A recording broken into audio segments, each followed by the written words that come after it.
I'll make the argument here today, a number of things, but one critical thing being that basically depression is like the worst disease you can get. So again, not to play games with semantics and all, but a disease is not a disorder. I can see how, coming from the neuroendocrinology background, studying genetics and teaching biology at Stanford, you kind of start to look at the human condition in terms of diseases instead of mental disorders. But diseases tend to be something that is associated with the physical body, and disorders are more associated with the brain. Current estimates are 15% of us in this room will have a major depression at some point or other in our lives. So those stats are from from US-based studies, and that's being extrapolated to the 40 or 50 people that are in the room there, which is a bad way to look at statistics, unfortunately. And also those numbers it's really, really difficult to go about that. I would say it's impossible to get a solid number like 15%, because there's so much, when it comes to psychological literature as opposed to biological literature, that's where we start to get into a big mess. That's when extrapolations and psychological models and comparison of different psychological models and comparison of diagnostic terminology between previous versions of the DSM versus all the rest of the world's versions of psychological literature and diagnostic criteria manuals, all of that comes into play when trying to figure out an average number for depression. But when we look at the sources for these numbers, we see that is not taking place. Usually it's being derived from one or two studies or a collaboration of studies just taking place in the US, and this again comes back to the whole idea of the globalization of the American psyche, like Mark Waters talks about in the book Crazy Like Us. We can't base psychoanalysis wholly on just US culture and just the biases that we have in our academic definitions. Now, I'm going to push on this narrative as well. The mental disability versus mental disorder narrative is very problematic in the United States as well. And I speak about this again because I have experienced it. I am still catching myself when I use this language. Every time I go to catch myself, I realize just how this could be holding me back, thinking that this is a impairment, this is a disability. It creates an inability to do something. And so as we go through this lecture, I just want you to keep aware of that anytime that you hear this term disability, we want to question, is it actually preventing us from doing things? So it is quite debilitating. It can be quite disrupting in our lives. It can create experiences, and our brains can slip into these prolonged states of sadness or prolonged depression. Depressive states, from the root word in Latin, is deprimer. This means to press down on. So it feels like the world is literally pressing down on you, and that sucks. And it does make it feel like it is impossible to get out of bed and take a shower, but it is not impossible.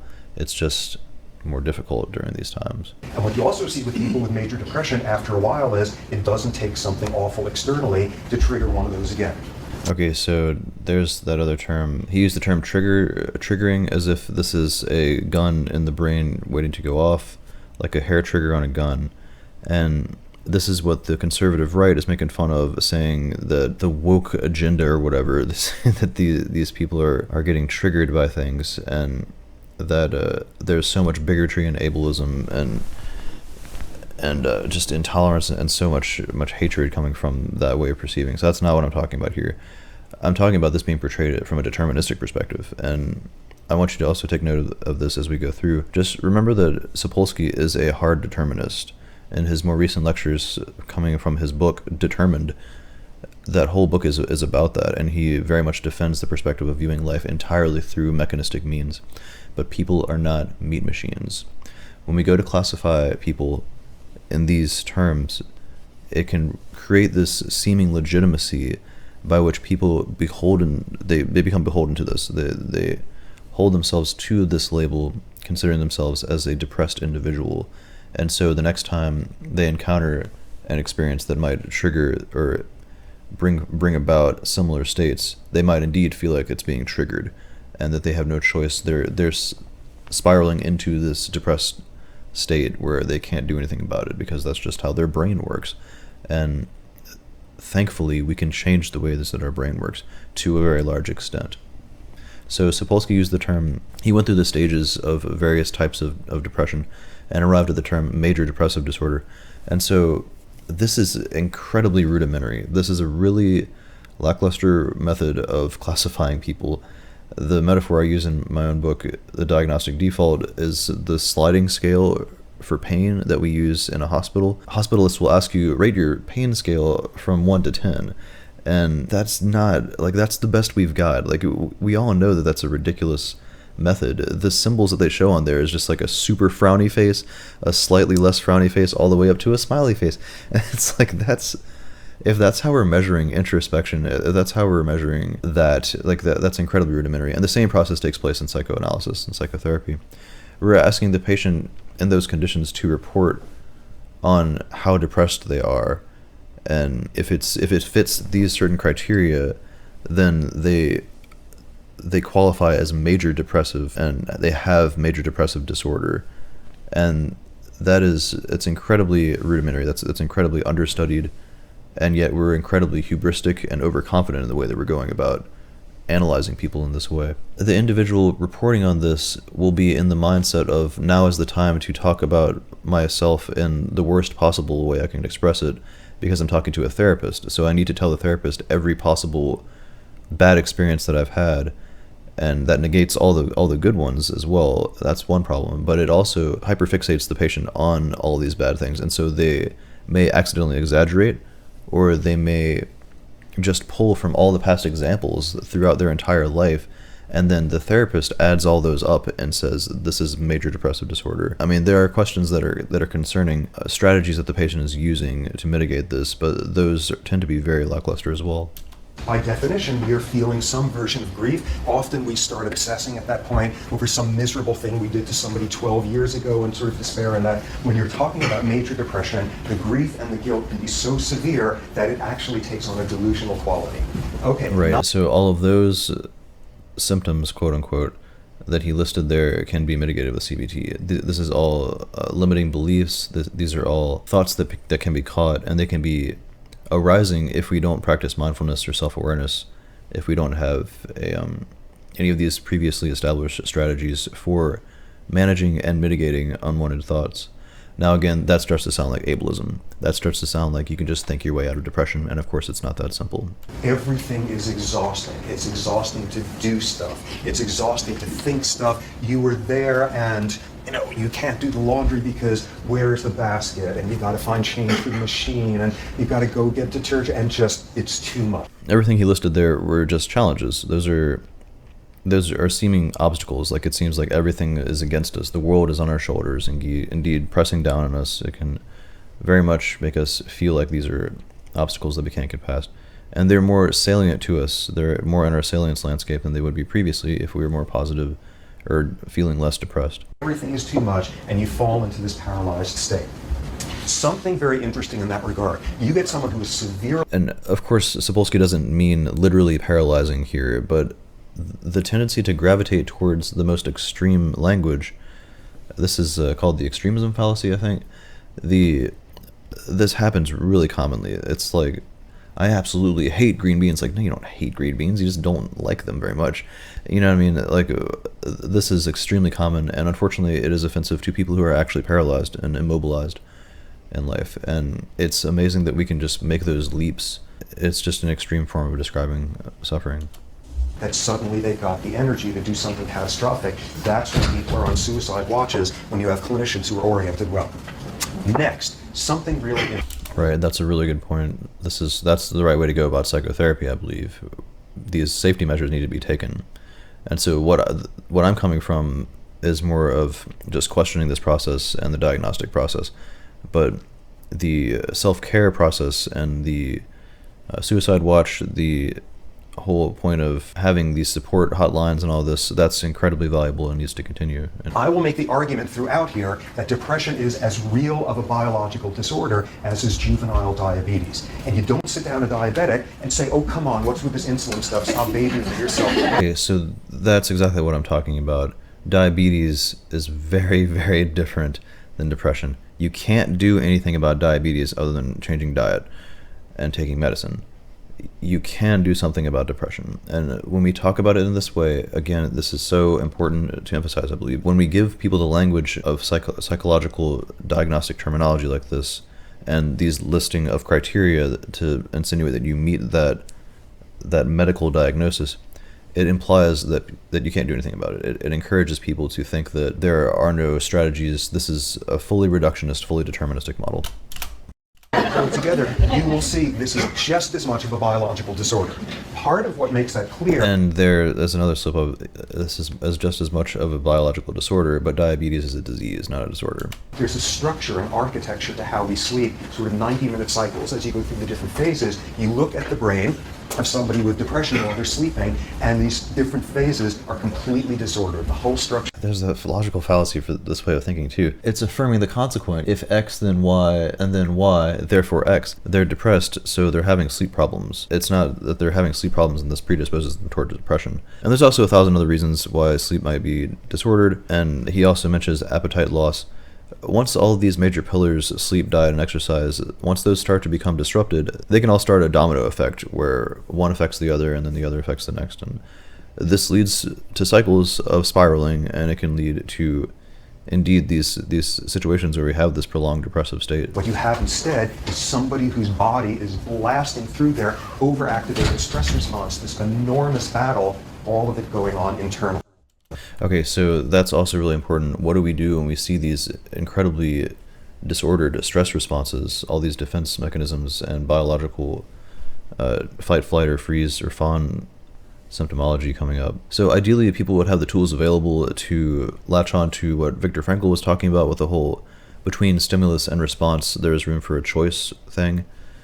That message is extremely valuable and needs to be taught in public schooling. And of course it's not. So many people do end up depressed because they don't have the tools available to prevent that depression from arising, as well as myriad other psychological disorders and disorder classifications. So again, that can start to sound like ableism. It can start to sound like you're not being responsible enough, or you're not checking yourself before you wreck yourself, and then it's your own fault that you got depression, that kind of thing. So that's definitely not what I'm saying either. I'm just saying we need to look at this from the as many ways that we can attribute agency over these situations. We need to be looking at that first, because when we start to look at this from the lens of just deterministic biology and neuroendocrinology, where we're seeing these erratic hormone levels, we're seeing these erratic fight, flight, or freeze, or fawn responses, that could be affirming the consequent. That could be us going from what we're seeing now and not asking why.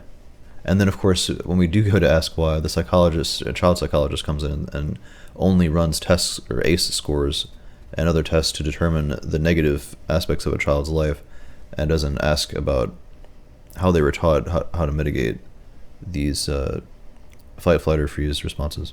And so people get panic attacks, and this is spoken of as if it's a heart attack, like something that people indeed check into the hospital for feeling states of panic, because they don't have any tools otherwise to mitigate that. And that can also start to sound ableist as well. And it's all internally, increased metabolic rate, increased muscle tone, all of this, again, screaming biology. And right, and when you only look through the lens of biology, that negates the free will agent, that negates your conscious ability to do things about your situation, to intervene, to encourage intervention as well on the side of the clinician. You can take a neurotransmitter and you can be green in your orientation. You can recycle it. You can take it back up in here and stick it back into one of these. You can do this recycling business. Or you could be terrible and carbon footprint. You can throw out your neurotransmitter. There's like enzymes sitting around here. Right. Okay, so now he's giving a breakdown of how we're going to mechanically, medically insert chemicals into the brain to make it back into a healthy brain. That is incredibly hubristic, and that is the end result of our deterministic, reductionistic approach to mental health care. And this is unfortunate. This is where we are. It's also referred to as the shotgun approach. Various antidepressants are in their third and fourth generation of development, depending on how you look at that. He mentions the tricyclic antidepressants, and all of these are shotgun approaches. All of these are fingers crossed. Let's hope that this particular amount of chemistry that we're introducing into the brain is not going to disrupt all the other parts of the brain that don't need that medication, and it's just going to all go to the right neurotransmitters at just the right time and work perfectly. And of course, we're seeing horrible results. We're seeing a lot of effectivity as well, but it's effective for lowering symptomology, but of course it never actually heals the brain. That part comes from agency, that part comes from action and interoceptive and introspective practices. But because those are so subjective and they're so unscientific sounding, we don't have the literature on that yet. We don't have the research on that yet. We actually have a ton of research, but the conclusions are hard to draw from that because you can't medically see what's going on in the brain when people try to practice self-awareness and meditative practices. Now, we do also have EEGs while people are meditating, but that's just not being included in the medical literature in the US, unfortunately. Difficult to draw conclusions from that. You can see changes being made in the brain, permanent changes, after deep meditative practices for many weeks, and for some people just a couple weeks or whatever. But the ability to write a prescription for meditation, you're not going to do that. It's medication over meditation instead of the opposite. And also because there's financial incentives involved, and I won't get into that in this video, but it is quite financially beneficial to continue to prescribe medication and keep people believing that they're sick instead of indeed encouraging all these other practices and the ability to respond to people's problems or responsibility.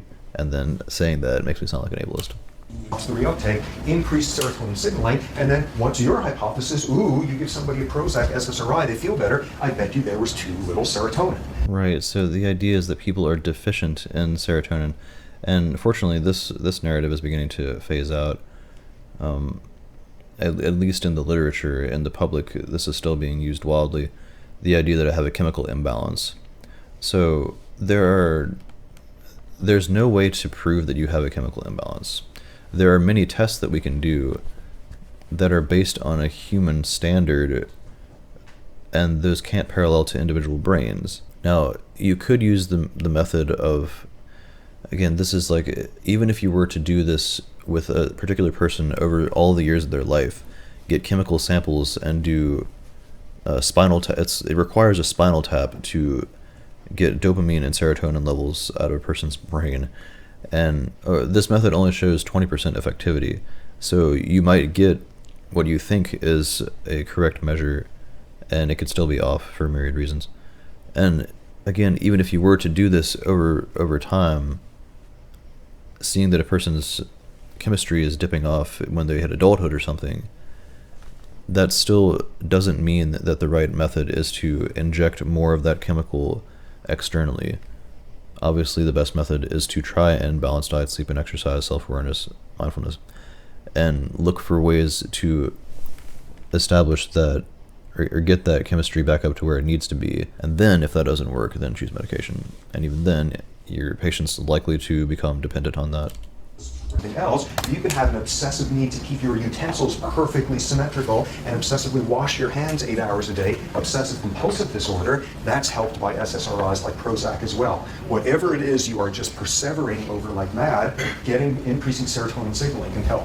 So you've got at least 3 different neurotransmitters. So again, now the takeaway from this is that you can just buy medication to address your OCD and address any of your other problems. And I can tell you from my own experience with horrible OCD concerning BFRBs, or body focused repetitive behaviors, the only thing that worked was mindfulness. The only thing that worked was becoming more receptive to mindfulness practices that I was taking on and the classes and lessons that I was learning about how to introspect, how to listen to my body's signals, and how to reset and staying self-aware. And what are you going to do? You are going to activate your stress response. You may feel a sense of grief at that point. I also just want to point out that the triune brain model is now considered outdated by modern neuroscience.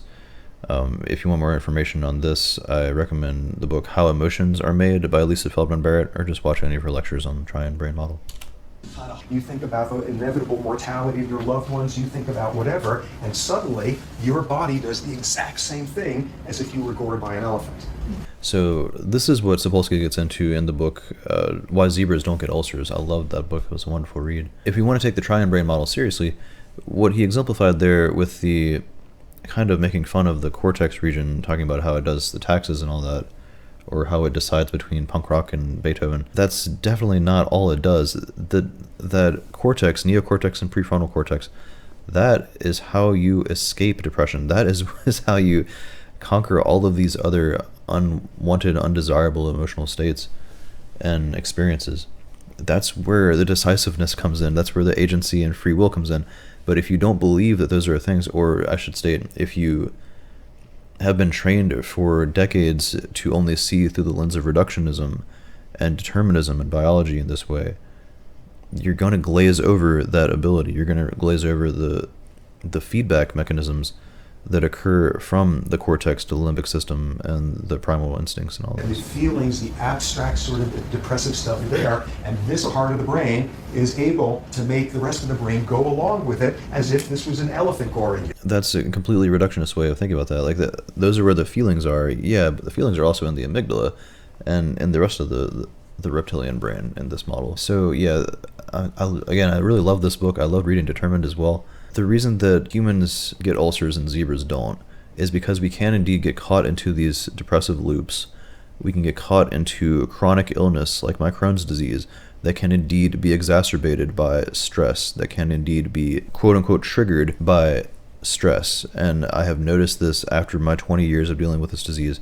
I have indeed noticed that when I'm in my most stressed states, my Crohn's disease will indeed flare up. And that is always mitigated by me reducing my stress levels. And the best way to reduce my stress levels is with mindfulness, is with taking agency. So this is getting really problematic in social media land and in regular life. People talking about this now in many groups where people will consider themselves wholly beholden to their own brains and will only make demands from the hospital and demands from the medical system to fix them instead of taking any agency at all over their situation. At a certain totally simplistic level, what depression is about is the cortex whispering in the ear of the rest of the brain, saying this is as real as you were just physically assaulted by some sort of predator, whatever. I love that he just put it that way. The cortex whispering to the rest of the brain that these are the experiences that you're having, and it's appropriate to have this negative limbic system response, these psychomotor retardation, the self-injury, the vegetative states, feelings of guilt, feelings of shame, and of course depression. This is the same way I describe it in a lot of my writing, is the whispering to the unconscious mind. What we see with that, the other way to look at that phrase is meditation, is the whole process of reciting mantras. We don't yet know how that works. Sure, it involves the FOXP2 gene and all these other language-based genes, but this is what happens when your doctor encourages you, telling you if you do this, you will get better. This is psychosomatism in the positive light. Psychosomatization, the somatizing in the body of what's going on in your psychology in your head, that has these different mechanisms. It's not just reinforcement loops of telling yourself that you're in a bad situation that's triggering bad problems. You can also tell yourself you're in a good situation, and it can contribute to the production of better situations and healing.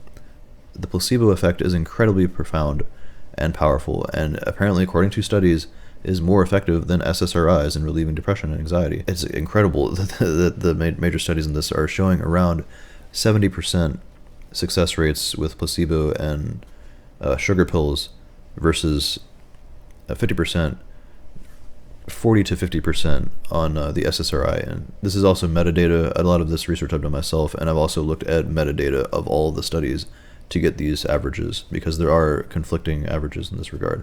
But those are the amalgamated data. That's the metadata on that. Imagine what happens when you describe to your patient, all of this is how this works.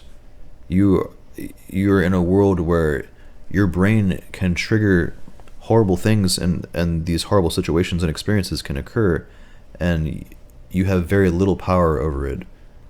Here's the 1,000-page list of all the ways that your neurochemistry can defy you. That's an extremely dangerous narrative, and this is why we have to be very careful about how we talk to our patients about this. At a very simplistic level, what a depression is the cortex having too many sad thoughts and getting the rest of the brain to go along with it. The cortex having too many sad thoughts and getting the rest of the brain to go along with it. This literally implies that it's all in your head. A neuroplastic, serious change has occurred that one could call a disease that one has given themselves, but nonetheless a disease that is exogenously influenced and can be addressed by changing one's outlook and ecologically affecting factors. So that, again, can start to sound like ableism, like think your way out of it, like Sapolsky's warning against, rightfully so. And this also can be taken as this is your best bet, is that as much agency and as much willpower as you can take over your situation, you must do that, because indeed the world is a harsh place. It is red in tooth and claw. Establishing a state of emotional resilience is very important in life. That's your number one tool. There are other ways to think of that: emotional awareness, emotional granularity. That's Lisa Feldman Barrett's language. Having a greater granularity in the language that you bring to your emotions, being able to precisely say, I'm now experiencing this, what can I do about it? And now I'm experiencing this state, what can I do about it? That's what we really need to be encouraging. So that's your outlook. Also, fixing ecologically affecting factors. This is your opportunities to exercise freely. This is your opportunities to get better sleep. If you can control your lighting, if you can control the noise somehow, if you're living in a city, it's very hard to do that. So again, there are plenty of legitimate excuses why that's very hard to achieve, why it's very hard to arrive at the kind of control that we need over our environment to be able to heal and to be able to start taking more agency over ourselves and introspecting better, having a better outlook. And of course, having access to healthy food, that's incredibly pernicious in the United States. This is very difficult if you are poor, because you can't afford to eat healthy food. It's literally, in many cases, it is twice as expensive. like healthy products at Walmart or Food City or so again, I completely sympathize with that, and I've been poor the majority of my life. I know exactly how difficult it is to get on your feet when you don't have the foundations of Maslow's hierarchy of needs, if you want to use that. Your hormone levels, nothing about what's going on here is independent of the rest of the body. So a big role for thyroid hormones. So this is important to note, and in Robert Sapolsky's previous lectures at Stanford, he does go into some detail about neuroendocrinology. In fact, he has a few hours dedicated to that, neurology and endocrinology. And he gives substantial warnings throughout those lectures to be careful about manipulating the hormone system.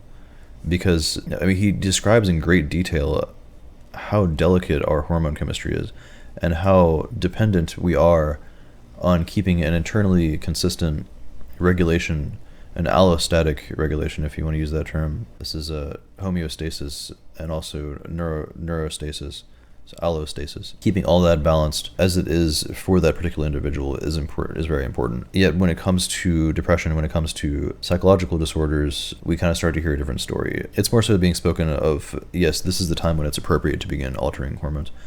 You look at people with major depression, and about half of them have elevated levels of glucocorticoids through the... That's affirming the consequent. If we're looking at this as they're already depressed, that's saying that they have these high levels of glucocorticoids. That's because they're already depressed. We want to ask what led to those levels being increased. Did they always have that? Well, we can't determine that because you can't get the chemistry out of the children. You can't go back in time. And even if you could, again, we run into the other philosophical arguments against that we mentioned earlier. And what a major depression is about is you sit there and you're that rat, and in this setting you get uncontrollable shocks, but put you in another setting and just by hitting the lever a couple of times you avoid the shocks, you don't bother doing it because you've learned to be helpless. Just like a human depression. Okay, but the difference between a human and a rat is that a human can learn to change their helpless state. There are many modes by which a human can arrive at free will so that they can start changing this pattern. They can unlearn their helpless state. A rat is more so running on the meat machine narrative. They're more so running robotically and mechanistically. Although I like to think that they have some amount of consciousness and they have the ability to, for instance, save the life of another rat who's drowning. We've seen lots of experiments like that. Or when dogs save other species, like put themselves at risk to help other creatures. There's plenty of evidence for free will in animals as well, but we won't get into that here. Something happens and things start cycling on their own there, and you no longer need a major stressor to cause you to get depressed like that. That's when the clocks are off and running. That's the I like that argument. I think that's a good way to look at hormone chemistry and general brain chemistry, because then it's showing that that's a very set-in deficiency in a particular chemistry or overproduction of a particular chemical, like glucocorticoids. This is where we really need to look at all the options available to us. But again, we have to be careful of thinking reductively. We have to be careful of thinking that this person is now locked into that because this one errant neurochemical out of the other 134 or whatever it is. But it is not the whole world, and do this cognitive distortion and decide this is indeed the entire world. And I have no control, I am always helpless, I am always hopeless. This is the psychology. So how do we undo those cognitive distortions? That's another term from CBT. We have to give better cognitive narratives. We have to practice different narratives. We have to get into a mode of questioning our helpless thoughts, our intrusive thoughts, our limiting beliefs, all of these terms that are used in the frameworks of cognitive behavioral therapy and other therapies. What we've seen from most evidence is that CBT tends to be most effective for depression, alongside psychedelics and other temporary medication approaches like that. At that point, you don't have a whole lot of trouble seeing how you wind up in here, stress, effects on some of the dopamine, all that sort of stuff. Okay, so we've got two extremely different viewpoints here as to what depression is about. Modern biological stuff, and this totally different world of psychology, loss, lack of control. One version of it, one of the most reliable findings in the whole epidemiology of depression is lose a parent to death when you were under 10 years of age, and for the rest of your life you were more at risk for a major depression. This makes perfect sense. What is a lot of what's going on during your first 10 years of life? You were learning about causing. Right, and so that would make sense that I keep questioning statistics and studies in this regard, because what this tends to lead us towards is thinking that humans are indeed these machines who, once you have a certain impact in your childhood, you start ticking off checkboxes on the ACE scores, adverse childhood experiences. We have to look at this through probabilities. We have to look at this through like chances. It's not a guaranteed thing that you have this. Like now you are 80% more likely to do this because all humans have this exact same experience. If you happen to have had some mentors or other relatives or friends that were able to talk to you when you're 10 years old and you lost your parent and be able to talk to you and show you many different ways of looking at this and help you work through that, then you might not fall into that 80% or whatever the number might be. But again, that's also saying if you don't have that, then if you don't have those exposures, then you are basically guaranteed to have these later adverse effects come up. And so I also want to say that just giving hope that you can also learn these narratives, you can learn different frameworks later on in life, and they can also have the same effects. Any sort of control, and you have just learned in the most big-time awful way, there are things you can't control, and sometimes they are awful. And what have you just learned? There's all sorts of reasons where one can be helpless.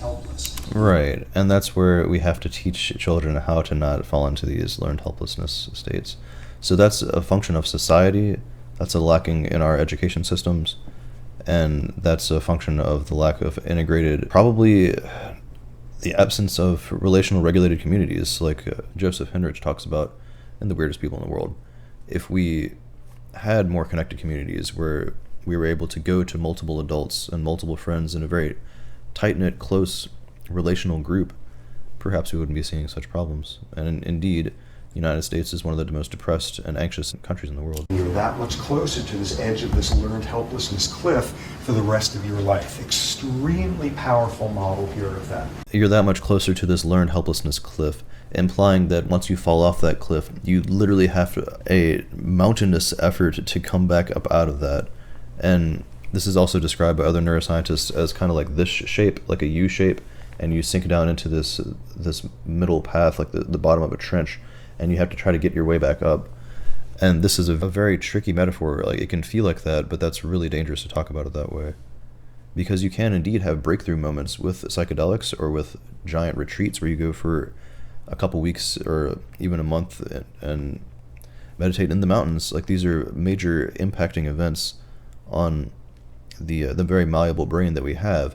It just takes the shaking up of a major foundational paradigm shift that allows the brain to start mapping in different ways, start communicating in different ways with different regions of the brain. And this starts to sound privileged and ableist because not everybody can afford to go on a 2-week vacation in the mountains and meditate. Depression is a genetic disorder. What do I mean by that? Depression runs more reliably as you look at closer and closer relatives, and you eventually look at identical twins, and if one of them has depression, the other has a 50% chance. So this is where we run into problems with data analysis and statistical analysis. Indeed, you might have a 50% chance and a much higher likelihood of also developing depressive states later on in life. Is that wholly because of genetics? We can't really track that down to the one ACTG bit of the DNA strand that's paralleling there. You could also develop depression because you are living in the same family that caused the depression as well, or created this state of learned helplessness, just like your twin did. This is not about, ooh, genes control our brains and genes control our behavior. This is a gene that is relevant to how readily we pick ourselves up after life has dumped us on our rear ends, how readily we recover from stressors. Okay, so that's extremely dangerous to describe to a patient. Like, what I'm realizing as I write this book, Diagnostic Default, all of this needs to be kept behind closed doors, because once you start telling a patient that their genetics can set them up for a 30x likelihood for not being able to pull themselves out of the trenches, really dangerous. And it doesn't take that. Like, I have people that I work with that describe them, just make this on an assumption that they have a genetic default, or they have a genetic predisposition towards this, in combination with the random words that they've heard in psychological lingo that circle around ACE scores. They say, I've had this adverse childhood experience, and I had this one, and I also could have this genetic disposition, and so that means I'm for sure limited in this capacity. I can never pull myself out of these states. So it doesn't take much for people to victimize themselves, is what I'm realizing, and that's really unfortunate. And when I say that, it starts to sound ableist and it sounds intolerant or whatever. This whole like anti-psychiatry, anti-psychology narrative, I'm also not trying to fall into that category, because we need psychology, we need better neuroendocrinology, we need better psychiatry and psychology, and this is how we get it, is having these open discussions. This could be called a generalist perspective, this could be called a philosophical perspective on the matter, whereas what we're looking at is deterministic narratives, and these are also supported in the culture. So we also teach children to think reductively, think in these categorical labeling ways of reasoning. And it's so deep-seated in the Western paradigm that it's in the English language. 70% of our words in the English language are nouns. They are labels for things, as opposed to other rates in other countries that are much lower, especially the Eastern countries. So I'll try not to go on a rant here, but what we seem to be encouraging in the United States is this either incredible bigotry, incredible intolerance, and hustle culture or grind culture. And if you're not always pulling yourselves up by your bootstraps, if you're not always checking yourself before you wreck yourself and all that, then you're making yourself into a victim, and you're woke. Like, that's the anti-woke crowd from the right. And then you have the anti-fascist, anti-ableist crowd coming from the left, saying that I need all the accommodations, I need all of my woes validated, and any of the scientific data, all of the categorical, deterministic, atomistic, and reductive approaches that can be taken to describe my condition, I'll latch onto those. And the university is in its 7th generation of reasoning this way. I would say this whole idea of pursuing the monomath lens as opposed to the polymath, pursuing the PhD that is a specialty in a field that only hones a particular lens, and then that lens provides an entire diagnostic Lebenswelt of labels. They have 640 diagnostic labels to ascribe to, and all of the criteria that underlies all of that. So if you want to make yourself into a victim, if you want to view yourself through this deterministic lens, it's both gratifying, it's narrative constructing, it helps us find a comfortable narrative for ourselves, and it also allows us to take the path of least resistance. And this is where the brain's avoidance of cognitive dissonance and combinatorial explosion, as it's called in cognitive science, where there's too many combinations of factors, it's easier not to consider all these other complexities, consider the perspectives, and consider the procedures and the processes that might yield betterment, when I can instead latch onto this entire narrative full of words that allow me to not work on myself and not overcome my depression, not take on the various tools and try the many infinite methods, because you can never try enough methods. You can never you can go your whole life and try all the different frameworks and never have tried them all. And so that starts to sound like ableism as well. And that starts to sound insensitive. So we're kind of in this paradigm where it's like the us versus them mentalities. And I know I'm going to get thrown into one of these boats by uploading this video here. So I really hope that I've described this with as much nuance and clarity as possible. And I know I haven't. So I know I could do better in this regard, but I appreciate your patience. And again, I want to state Robert Sapolsky is a hero of mine. This is a man that instilled my interest in science almost a decade ago with his Stanford lectures, and he's a brilliant mind, and I've read many of his books, and he's very much influenced my thinking. And now I'm at the stage in my studies where I'm starting to find the utility in questioning the deterministic paradigm and questioning when I see determinism and when it could influence people to live a lesser life, when it could limit their lives. And this seems to be very, very much the case in a lot of deterministic reasoning. So yes, I hope I've made sense here. Please let me know what you think in the comments. Please share this video if you feel it's been valuable. If you have loved ones that you believe are indeed in the diagnostic default, if they're in this deterministic default, if you want to call it that, and please feel free to share that. That helps the YouTube algorithm let people know that this discussion is being had. Anyways, thanks so much for watching Polymaths. I'll see you in the next one.